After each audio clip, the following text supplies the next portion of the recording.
सूरज माँ की हालात देखकर परेशान हुआ जा रहा था। अभी 2 महीने तो गुजरे थे पिताजी को गुजरे हुए, और 2 महीने में ही लगता था माँ एकदम सूख गई है। सूरज किसी तरह चाहता था कि माँ नॉर्मल जिंदगी में वापस लौट आए, पिताजी के यादों से बाहर, ताकि उनका जीना आसान हो जाए। जाने वाले चले जाते हैं, लेकिन उनके साथ इस तरह जुड़े रहना जीना मुश्किल कर देता है, और उन यादों से बाहर ही आना बेहतर होता है। सूरज को माँ की गुम हुई मुस्कान वापस लौटाने की फिक्र खाई जा रही थी। सुबह शायद माँ को कोई काम था, तभी उन्होंने सूरज से 300 मांगे। सूरज ने बिना सवाल किए तुरंत निकाल कर दे दिए, लेकिन पता नहीं क्यों उसे देना अच्छा नहीं लग रहा था। जब तक पिताजी थे तब तक सारे खर्च माँ करती थी, कभी उन्हें सूरज से मांगने की जरूरत नहीं पड़ी, और सूरज नहीं चाहता था कि माँ उसके आगे हाथ फैलाए। पिताजी प्राइवेट जॉब में थे, तो जो कमाया वह घर बनाने में और सूरज के ऊपर ही खर्च कर दिए थे। इसके लिए सूरज ने अपने मन में निश्चय किया कि इस महीने से जब भी सैलरी मिलेगी माँ के हाथों में दे दूंगा। माँ सारे घर के खर्चों को चलाएगी और माँ को मांगने भी नहीं पड़ेगा। और उसने ऐसा ही किया।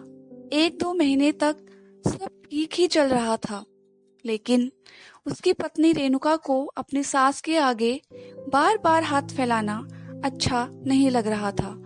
तभी वह गाहे बगाहे इस बात की सूरज से शिकायत करती। रेणुका शायद सूरज की मनोदशा को समझना ही नहीं चाहती थी, इसलिए सूरज उसे समझा नहीं पा रहा था। आखिर एक दिन की बात इतनी बढ़ गई, सूरज और रेणुका में इस बात को लेकर खूब झगड़ा हुआ, और रेणुका उठकर मायके चली गई। माँ को इस बारे में पता भी नहीं चला कि आखिर झगड़े की वजह क्या है। 3 महीने हो चुके थे रेणुका को मायके गए हुए। सूरज रेणुका को समझाने में नाकाम रहा। फिर उसने अपने साले किशोर को एक दिन फोन किया और सारी बात बताई। किशोर ने अपने जीजा को आश्वासन दिया कि बहुत जल्द आपकी समस्या का सॉलिड समाधान निकाल दूंगा। मायके में एक सुबह रेणुका सोकर उठी तो भाई किशोर और माँ के बीच में बहस चल रही थी। माँ, किशोर, क्या मैंने तुझे इसी दिन के लिए पाल पोस कर इतना बड़ा किया कि आज 100 रुपये के लिए बहू के आगे गिड़गिड़ाना पड़ रहा है?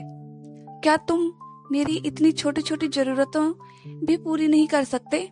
किशोर, देखो माँ, मैं नहीं चाहता कि मेरी पत्नी भी मुझे छोड़कर चली जाए, इसीलिए आपको रुपये चाहिए तो आपको शोभा यानी कि किशोर की पत्नी से मांगने पड़ेंगे।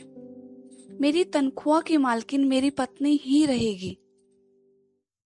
कहकर किशोर उठकर चला गया, लेकिन रेणुका को अपने भाई की बात बहुत बुरी लगी और उसे अपनी गलती का एहसास होने लगा कि मैंने भी तो यही किया।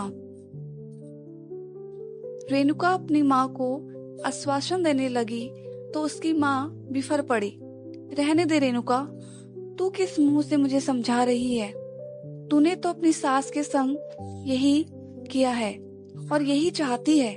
तेरी भाभी ने तुझसे यही सीखा है, वरना पहले किशोर अपनी सारी तनख्वाह मेरे हाथ में ही रखता था और पूरे घर का खर्च मैं चलाती थी, और तेरी भाभी को कभी ऐतराज भी नहीं था।